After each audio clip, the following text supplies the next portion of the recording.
Assalamualaikum warahmatullahi wabarakatuh. Saya Inna Fatamala Making. Di sini kita akan membahas terkait dengan model penelitian pengembangan Borg and Gal. Oke, kita masuk materi yang pertama, itu terkait dengan pengertian R&D itu sendiri menurut Borg and Gal, yaitu Educational Research and Development is a process used to develop and validate educational product. Artinya, sebuah proses yang digunakan untuk mengembangkan dan memvalidasi produk pendidikan. Nah, di situ seorang peneliti akan melalui sebuah proses dalam mengembangkan dan memvalidasi atau membuktikan sebuah produk. Baik itu produk yang baru atau produk yang sudah ada. Produk yaitu contohnya seperti buku, modul, ataupun alat pembelajaran yang lain. Kita masuk materi yang kedua, yaitu karakteristik dan bidang kajian R&D. Borg dan Gal menjelaskan ada 4 ciri utama dalam penelitian R&D. Ciri yang pertama yaitu studying research findings pertained to the product to be developed.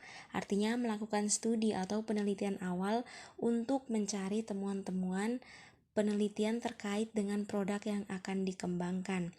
Jadi di dalam poin 1 ini, seorang peneliti sebelum melakukan penelitian secara detail, secara mendalam, itu dia akan melakukan studi awal atau peneliti awal untuk mencari temuan terkait dengan produk yang akan dikembangkan nanti.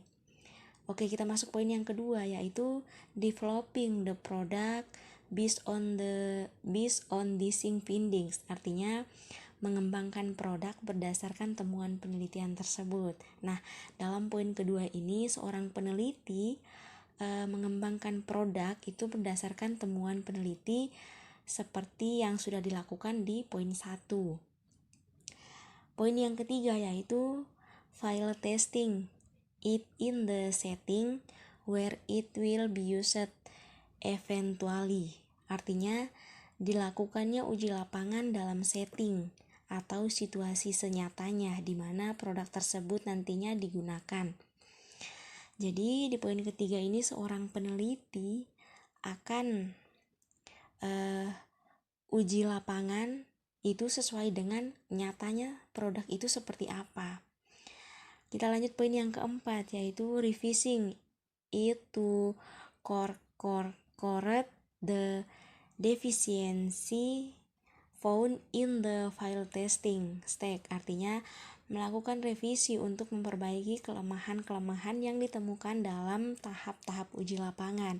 Nah, di poin yang keempat ini seorang peneliti itu akan melakukan revisi untuk memperbaiki kelemahan yang ditemukan di produk yang sudah dilakukan dalam tahap uji lapangan agar untuk mengetahui validnya produk tersebut. Seperti itu. Kita masuk materi yang ketiga, yaitu model Borg and Gal. Nah, di sini menurut Borg and Gal, penelitian R&D dalam pendidikan meliputi 10 langkah. Yakni langkah pertama yaitu Research and Information Collection, penelitian dan pengumpulan data. Nah, langkah pertama ini meliputi analisis kebutuhan, studi pustaka, studi literatur, penelitian skala kecil, dan standar laporan yang dibutuhkan. Nah, untuk melakukan analisis kebutuhan ada beberapa kriteria yang terkait dengan urgensi atau sesuatu yang mendesak terkait dengan pengembangan produk dan pengembangan produk itu sendiri. Juga ketersediaan sumber daya manusia yang kompeten dan kecukupan waktu untuk mengembangkannya.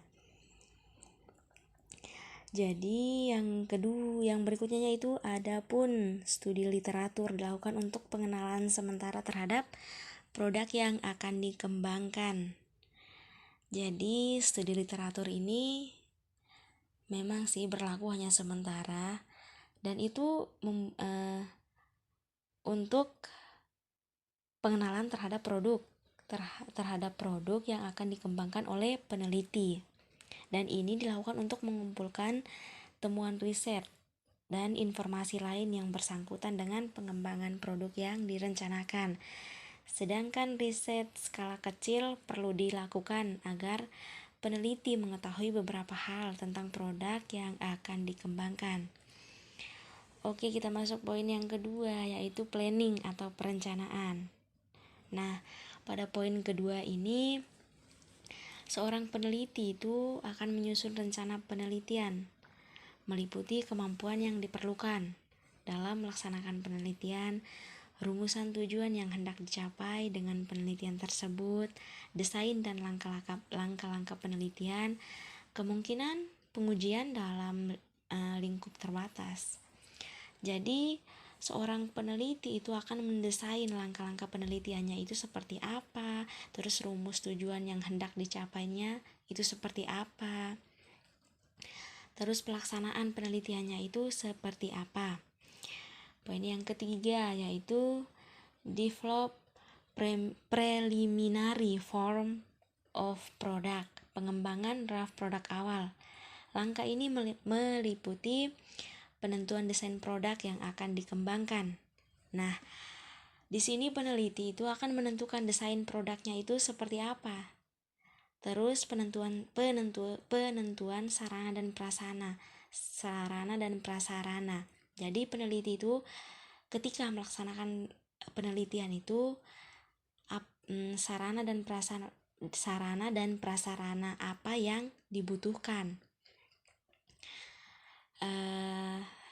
Yang berikutnya itu penentuan tahap-tahap pelaksanaan uji desain di lapangan. Jadi peneliti itu akan menentukan tahap-tahap pelaksana uji desain di lapangannya itu seperti apa, dan penentuan deskripsi tugas pihak-pihak yang terlibat dalam penelitian.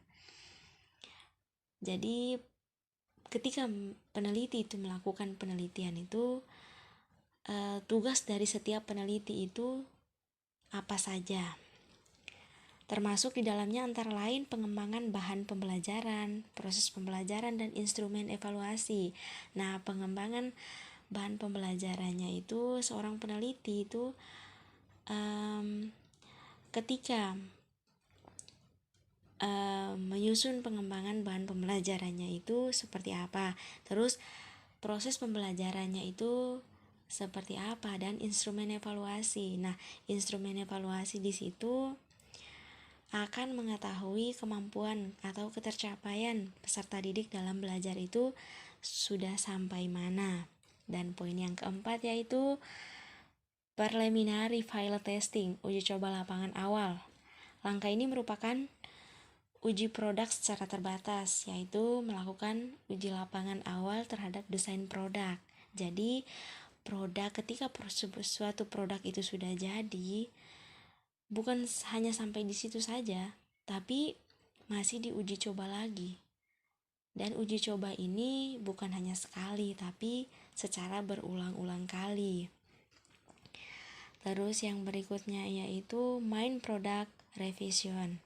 Jadi setelah menguji coba lapangan awal, kita masuk di revisi hasil uji coba. Nah, di situ langkah ini merupakan perbaikan model atau desain berdasarkan uji lapangan terbatas. Terus penyempurnaan produk awal akan dilakukan setelah dilakukan uji coba lapangan secara terbatas. Pada tahap penyempurnaan produk awal ini lebih banyak dilakukan dengan pendekatan kualitatif. Evaluasi yang dilakukan lebih pada evaluasi terhadap proses, sehingga perbaikan yang dilakukan bersifat perbaikan internal.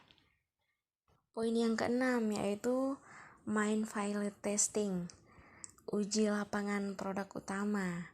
Nah, langkah ini merupakan uji produk secara lebih, meliputi uji efektivitas desain produk, terus uji efektivitas desain. Nah, pada poin yang keenam ini, seorang peneliti itu akan menguji coba produk secara lebih dalam lagi. Kalau di poin-poin sebelumnya itu kan memang dari menguji coba awal, terus merevisi, dan ini menguji coba yang lebih dalam lagi. terkait dengan produk yang akan dikembangkan tadi. Terus poin yang ketujuh, operasional product revision, revisi produk. Nah, langkah ini merupakan penyempurnaan produk atas hasil uji lapangan berdasarkan masukan dan hasil uji lapangan utama. Jadi, pada poin yang ketujuh ini, produk yang sudah direvisi tadi di poin yang keberapa tadi itu akan direvisi kembali. Jadi, untuk memperbaiki produk itu agar lebih baik lagi, atau untuk mengetahui kevalidan dari produk itu seperti apa, sudah bagus atau belum. Poin yang ke-8 yaitu operational field testing, uji coba lapangan skala luas atau uji kelayakan. Nah, langkah ini sebaiknya dilakukan dengan skala besar, meliputi uji efektivitas dan adaptabilitas desain produk, dan uji efektivitas dan adaptabilitas desain melibatkan para calon pemakai produk. Nah, dari langkah awal sampai langkah yang ke-8 ini, jadi diuji coba terus, diuji coba dalam lapangan skala kecil, terus habis itu lapangan skala luas. Jadi peneliti akan mengetahui kelayakan dari produk tersebut itu layak atau tidak dipakai. Poin yang ke-9 yaitu final product revision, revisi produk final. Nah, langkah ini merupakan penyempurnaan produk yang sedang dikembangkan. Penyempurnaan produk akhir dipandang perlu untuk lebih akuratnya produk yang dikembangkan. Jadi, pada tahap ini sudah didapatkan suatu produk dan tingkat efektivitasnya dapat dipertanggungjawabkan. Terus poin yang ke-10, ini poin yang terakhir, dissemination and implementasi, diseminasi dan implementasi, yaitu melaporkan produk pada forum-forum profesional di dalam jurnal dan implementasi produk pada praktik pendidikan. Nah, dari poin yang pertama sampai poin yang ke-10 ini, poin yang ke-10 ini sudah finalnya ya. Jadi, seorang peneliti itu dari poin pertama hingga poin terakhir ini, dia sudah menghasilkan sebuah produk, dan produk itu sudah valid dan akan dikembangkan, akan dipakai di sebuah pendidikan, seperti itu. Kita masuk materi yang terakhir, yaitu kelebihan dan kekurangan. Pada dasarnya, model Born-Engdahl bagian dari penelitian pengembangan atau R&D yang memiliki kelebihan dan kekurangan. Nah, yang pertama yaitu kelebihannya. Kelebihan itu ada 4 poin yang terkandung di dalamnya. Poin yang pertama itu mampu mengatasi kebutuhan nyata dan mendesak. Jadi model ini itu mampu mengatasi jika dalam keadaan mendesak atau dalam kondisi mendesak, itu model ini mampu mengatasi dan memenuhi kebutuhan. Terus poin yang kedua itu mampu menghasilkan suatu produk atau model yang memiliki nilai validasi tinggi karena melalui serangkaian uji coba di lapangan dan divalidasi ahli. Nah, model ini itu mampu menghasilkan sebuah produk, dan produk itu sudah diuji coba, dan tahap-tahapnya sudah tadi yang di materi sebelumnya. Terus poin yang ketiga, mendorong proses inovasi produk atau model yang tiada henti, sehingga diharapkan akan selalu ditemukan model atau produk yang selalu aktual dengan tuntutan kekinian. Nah, poin yang ketiga ini, kita sekarang kan hidup di zaman teknologi canggih kan ya. Jadi segala sesuatu yang baru atau penemuan-penemuan baru, inovasi, dan itu produk ini itu selalu mendorong tuntutan zaman. Jadi kita hidup misalnya dari zaman ini, itu dia selalu mendorong seperti itu. Terus yang poin yang keempat itu merupakan penghubung antara penelitian yang bersifat teoritis dan lapangan. Seperti itu. Kekurangannya yaitu ada 3 poin ya, terdapat dalam kekurangannya. Yang pertama yaitu pada prinsipnya memerlukan waktu yang relatif panjang karena prosedur yang harus ditempuh relatif kompleks. Jadi melakukan penelitian itu memerlukan waktu yang cukup panjang dan semuanya itu harus disusun secara beraturan, secara matang, secara bagus seperti itu.